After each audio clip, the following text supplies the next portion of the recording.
प्रभु परमेश्वर का धन्यवाद हो कि आज फिर सुबह हम परमेश्वर के इस वचन का अध्ययन करें और न केवल अध्ययन करें परंतु परमेश्वर की महिमा कर सकें और आगे बढ़ती जाएं। जो बातें प्रकाशित वाक्य में लिखी हैं उनको हम और अधिक जान सकें, और इसलिए आज के दिन की शुरुआत प्रभु के वचन के साथ हम करना चाहते हैं ताकि प्रभु को महिमा मिले और हमारा दिन पूरा दिन आशीष में रहे और हम बहुतों के लिए आशीष का कारण बन सके।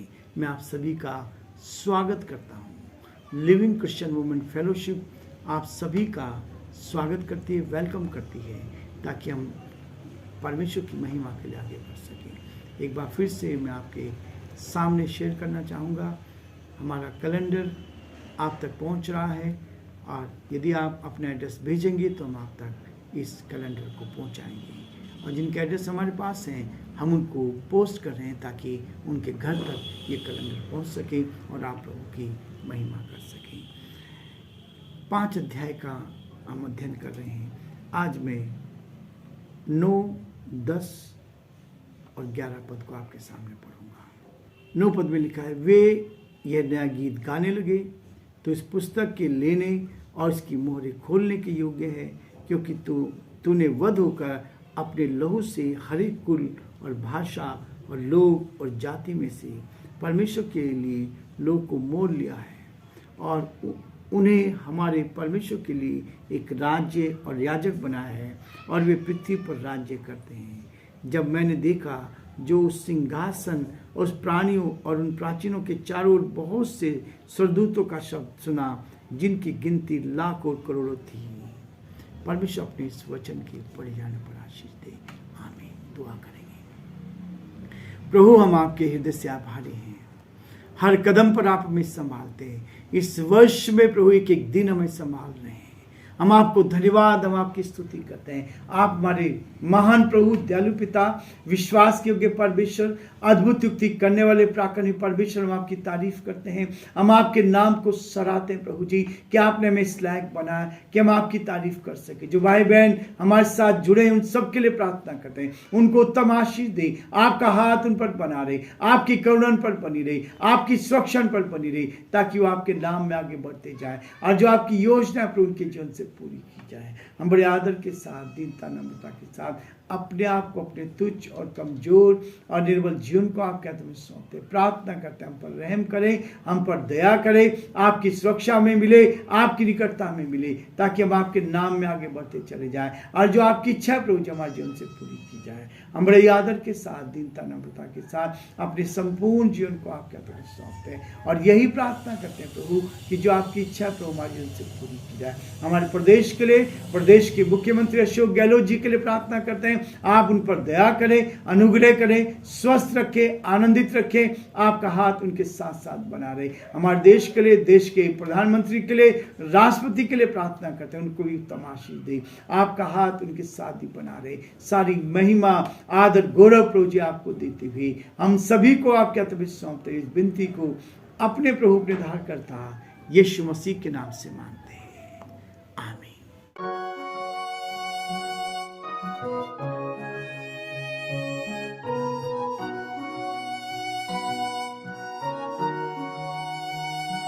कलवरी के पास खड़ा हो, खून की धारा देखता जा, तेरे पापों का यही दाम दिया है मसीह यीशु ने।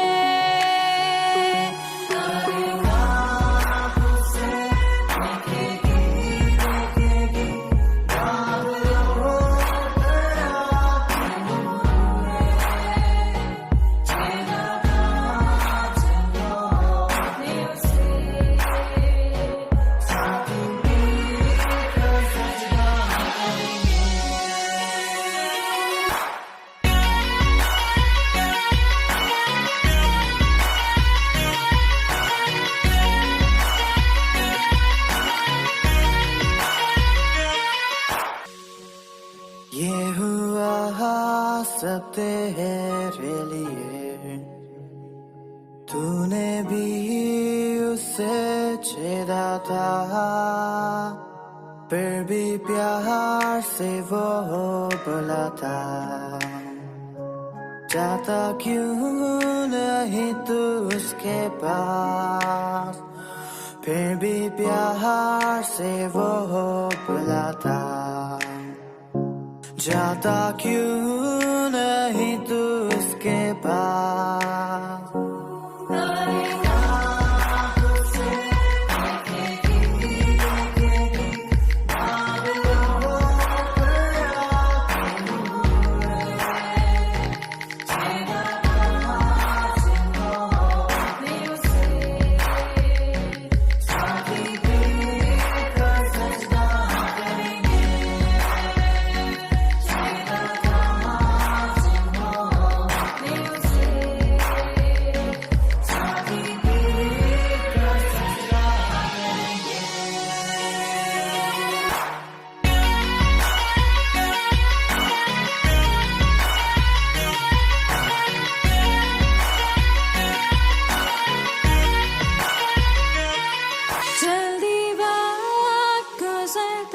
जाता है, रात अंधेरी आती है, तौबा कर दरवाजा होगा बंद, कुछ ना होगा वे पछताने से। तौबा कर दरवाजा होगा बंद, कुछ ना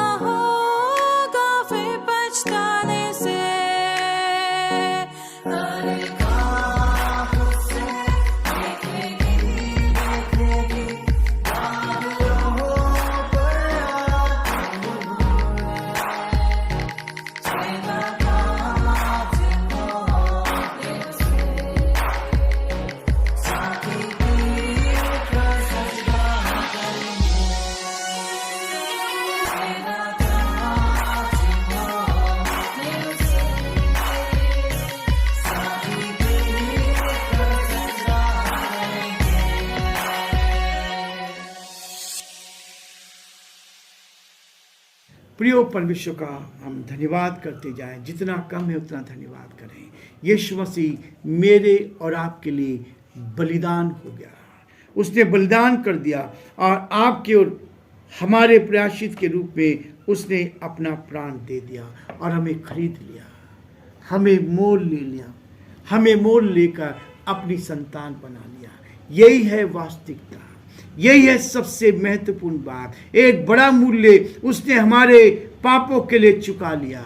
और पौलुस इस बात में कहता है, जो पाप से अनजान था, जो पाप से अनजान था, उसी को उसने हमारे लिए पाप ठहराया कि हम उसमें परमेश्वर की धार्मिकता बन जाए, मुझे और आपको धर्मी बनाने के लिए। इसलिए पौलुस ने इस बात को स्पष्ट किया है, दूसरा कुरिन्थियों का 5:20 में लिखा है, बहुत स्पष्ट कर दिया है कि जो पाप से अज्ञात था उसी ने उसको हमारे लिए पाप ठहरा दिया, पापी नहीं पाप ठहराया, ताकि वो पाप को अपने ऊपर ले ले और हमें धर्मी बना दे।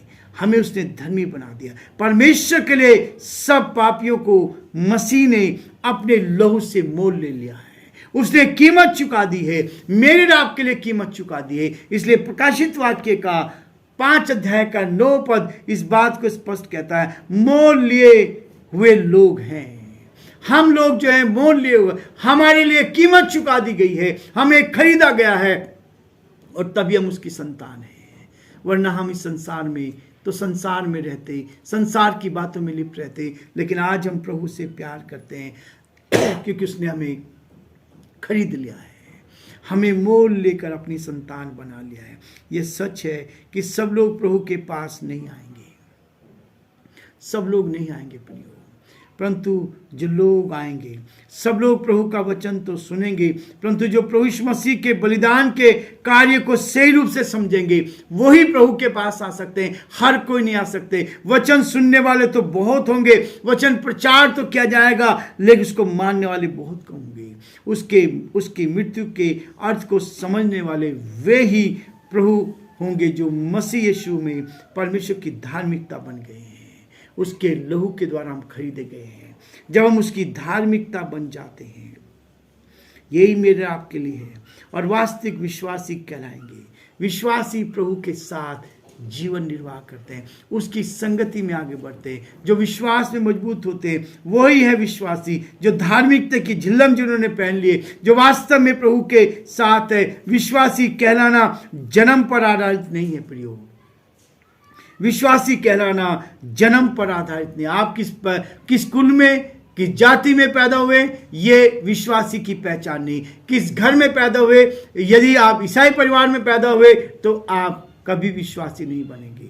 आप विश्वासी तब बनेंगे जब आप यीशु मसीह के लहू से अपने आप को धो लेंगे, आपका जीवन बदल जाएगा। हमारा जन्म किस घर में होता है, चाहे आपका दृढ़ीकरण हुआ हो, चाहे आपका बपतिस्मा हुआ, चाहे आप ये रीति विधियां जो वास्तव में आप मानते हैं ऐसा हुआ, विश्वासी नहीं बन सकते। चाहे आप चर्च में कितने भी जा रहे हैं, चर्च में आपने कितने बड़े बड़े काम किए, लेकिन यदि आपने प्रभु को नहीं जाना तो आप विश्वासी नहीं बन सकते।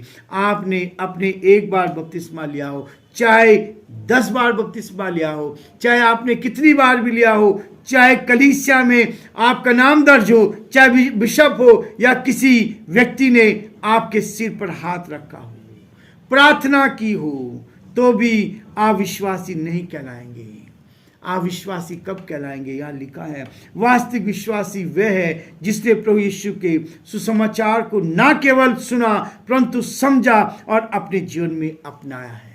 यही है प्रिय वास्तविकता, यही है मेरे आपके जीवन के लिए। जब आप इसको समझ जाएंगे, जब आप इसको पश्चाताप करेंगे, अपने पापों का प्रायश्चित किया हो और प्रभु के सम्मुख अपने आप को समर्पित किया हो, यही है मसीह में पहचान मेरी आपकी, यही है मसीह में समर्पण, गहरा पश्चाताप और नए जन्म का अनुभव निश्चित हमारे जीवन में होना चाहिए। तभी आप बुलंदी तक पहुंच सकते हैं, तभी आप परमेश्वर की सामर्थ को, तभी आप परमेश्वर की शक्ति को, तभी आप परमेश्वर के प्रेम को अपने जीवन में ले सकते हैं और इसी बात को लेकर आप आगे बढ़ेंगे। परमेश्वर आपको क्या करेगा? वास्तव में आगे लेता चलेगा।